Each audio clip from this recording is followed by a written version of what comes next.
A modern city with traditional Southern values. I underestimated how far he was going to go. What he was willing to do. Visit the historic French Ward and enjoy local cuisine at one of our 5-star restaurants. Killing them wasn't enough. Lincoln Clay was using them to send a message. Or spend the afternoon in the bayou and take in its natural splendor. Sal Marcano had no idea what he was going to unleash. New Bordeaux. Safe, family-oriented fun. Make it your next vacation destination. This city survived the War of 1812, the Civil War, and God knows how many hurricanes. But when Lincoln Clay went after the mob, he inflicted more damage than all the wars and hurricanes combined. Hey everyone, I'm Hayden Blackman, creative director and studio head at Hangar 13, and I wanted to thank you for coming out to see our Gamescom presentation of Mafia 3, an open-world crime drama set in New Bordeaux, our version of New Orleans, in 1968, one of the most tumultuous years in American history. In Mafia 3, you'll play as Lincoln Clay, an orphan and Vietnam vet who falls in with New Bordeaux's black mob. When the black mob is betrayed and slaughtered by the Italian mob, led by a guy named Sal Marcano, Lincoln becomes fixated on revenge. As Lincoln, you'll wage a brutal war against the Italians, disrupting the balance of power in New Bordeaux's underworld. Today we're going to jump straight into the middle of Lincoln's war with the mob and his attempts to build and maintain his new criminal family. We're going to start in the bayou and head for the French Ward. What would I give for just a few moments? What would I give just to have you near? Tell me you will try to slip away somehow. Oh, I need you, darling. I want to see you right now. Can you slip In Mafia away? 3, we treat New Bordeaux as a main character. We've not only worked hard to capture a unique time and place, but also to ensure that everything the player does in the open world propels Lincoln forward in the narrative. We've also given the city its own diverse criminal ecologies, which play a huge role in Lincoln's quest to tear down the mob. How sweet it is. Let's take a look at just a few of the varied districts in New Bordeaux and what lurks beneath the surface and in the back alleys of the city. Our reimagined version of New Orleans is made up of 10 districts, each with its own distinct flavor. We have the scenic and mysterious bayou, which is ripe for exploration.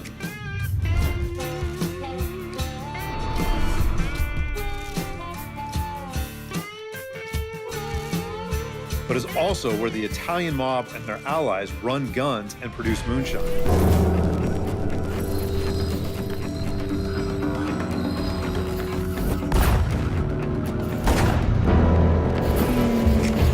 To the west of the city is vibrant Delray Hollow, which is home to Lincoln and his surrogate family before they are betrayed by the Italian mob.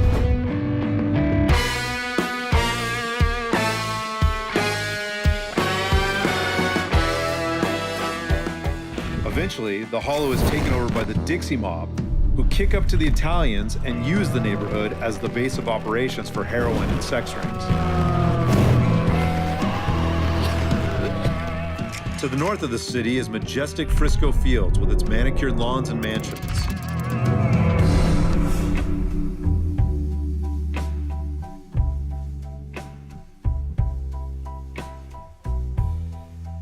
This is also where the Marcano family is partnered with the racist Southern Union and cooks PCP at the local university.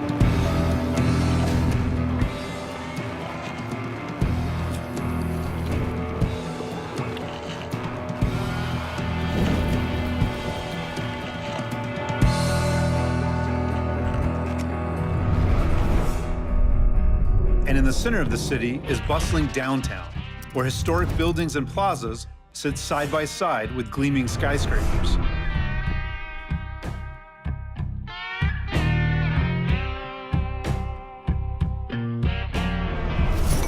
But But this is also where the mob's bookkeeper, Tony DeRazio, blackmails local politicians and scams the city through sham construction sites.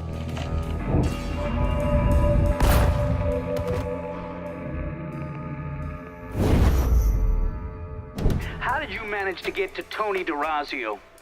I had bugs and wiretaps all over the damn place. When that weirdo left the Royal Hotel to deal with one of his men, I was listening.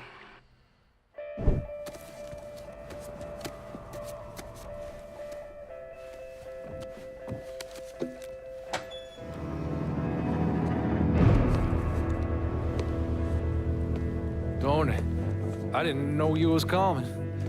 I'm just packing away your latest shipment.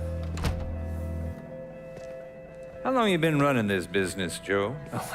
I don't know, 5, 6 years? 5 years, 3 months, and 18 days. Well, this is turned. Look, I know I've been lied, but it ain't my fault. I've always placed a premium on maintaining order. If you let the rot set in, eventually it will take hold and destroy everything you've built.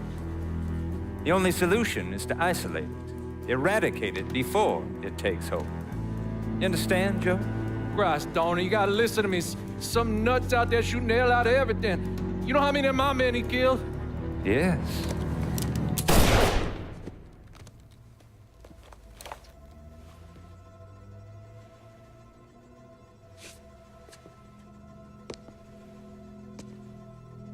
Dominic, is it?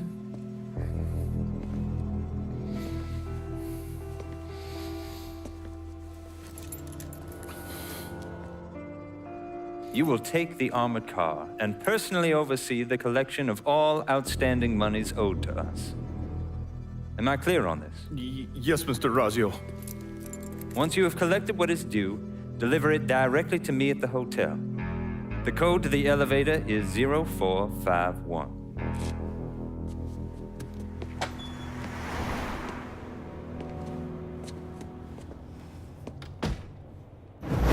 From there, Lincoln had a couple of options. He could use the elevator code and go into the lobby, which meant shooting the hell out of the place. Or he could steal Dominic's car and go in quiet through the hotel's parking garage.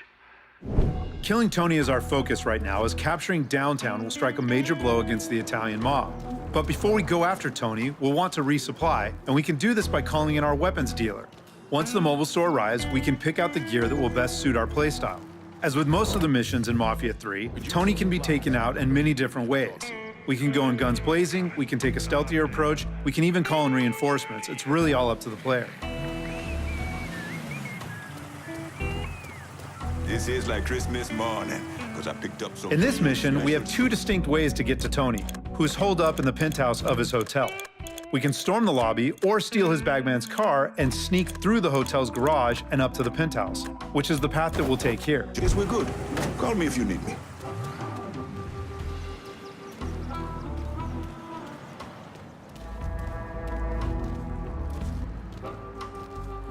What's taking so long? I give it a month. Give it a It's Dominic. That's fucked up, man.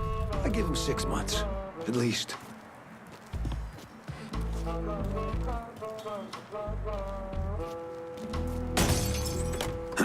Be some manners in them.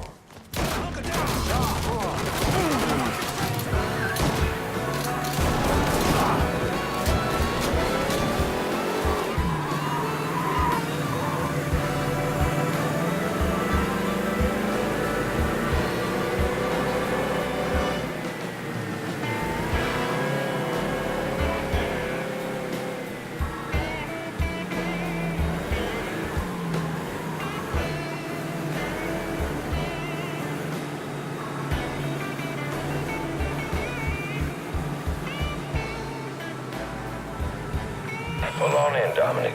Park anywhere.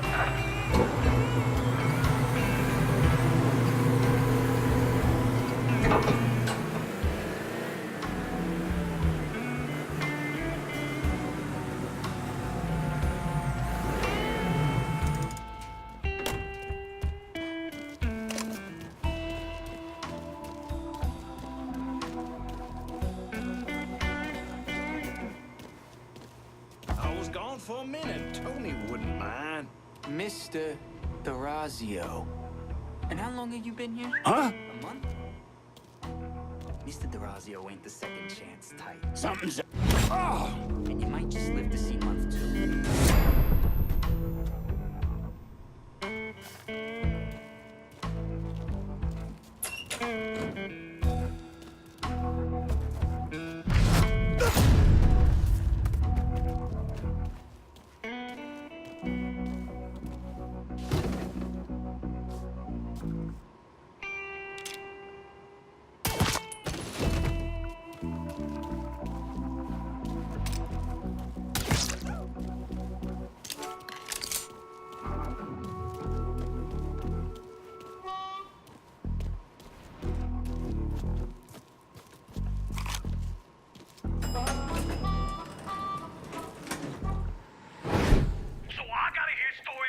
Some bitch running all over the goddamn place, smashing our shit to pieces. I want to know what the fuck's going on down there. You hear me? It would be difficult not to. What? I've already taken the appropriate steps to address the situation. Believe me, things are well in hand. Well, they fucking better be. If this thing with the judge goes sideways, shit's gonna roll downhill real fucking quick. We haven't lost anything of any significance except for some men, and they can be replaced. In fact, they're the easiest thing to replace. Saul doesn't give two shits about any of those stupid fucks. All he cares about is the people that matter. Understand? I understand completely. And you have my word that all payments will continue as scheduled. None of our business associates need to concern themselves with our recent difficulties. Yeah? Okay. I'm counting on you here, Tony. Don't fuck this up. Goodbye.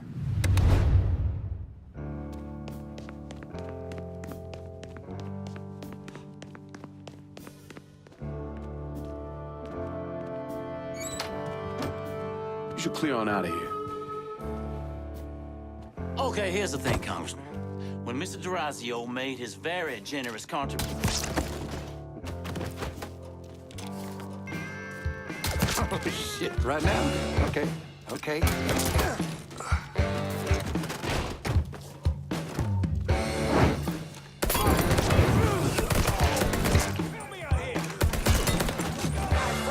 Gonna bail you.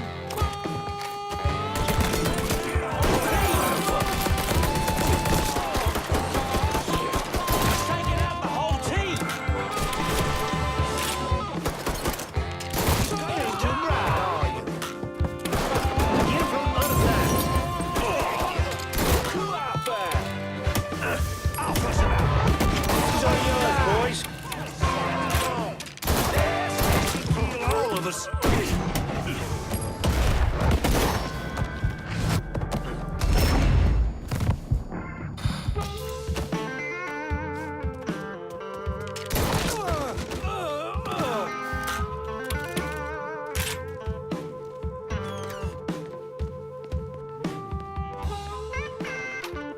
Ain't no way you're getting past here, boy.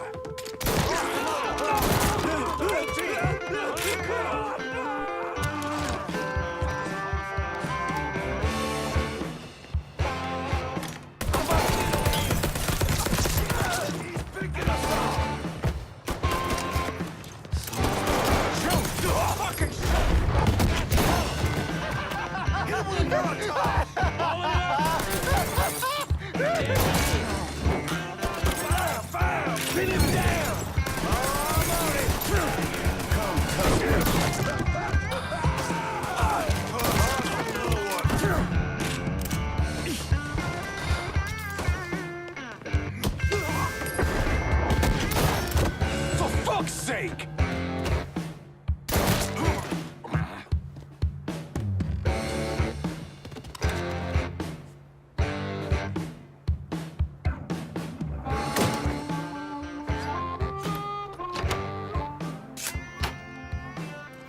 You certainly are audacious, aren't you?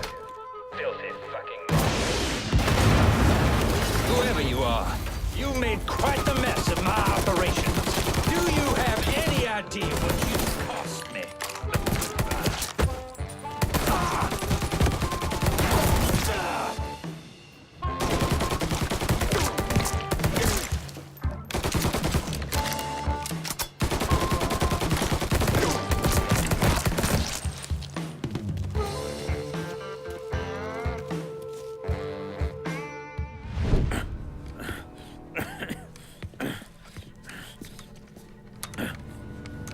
You really think you know how all this is gonna play out, don't you?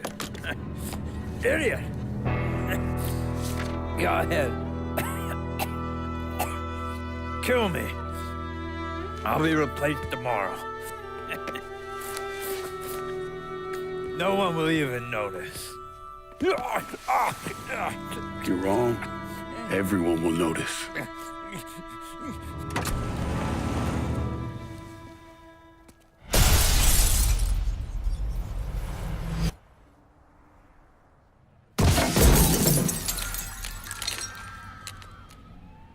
War on the streets of our fair city as a gunman stormed the Royal Hotel, killing an untold number of men. There was a loud crash, like a bomb going off. I looked up and there was a man falling from the top of the building. Then all these men showed up and every one of them had a gun. They ran into the Royal and that's when the shooting started. I still don't know how the hell Lincoln got out of that hotel.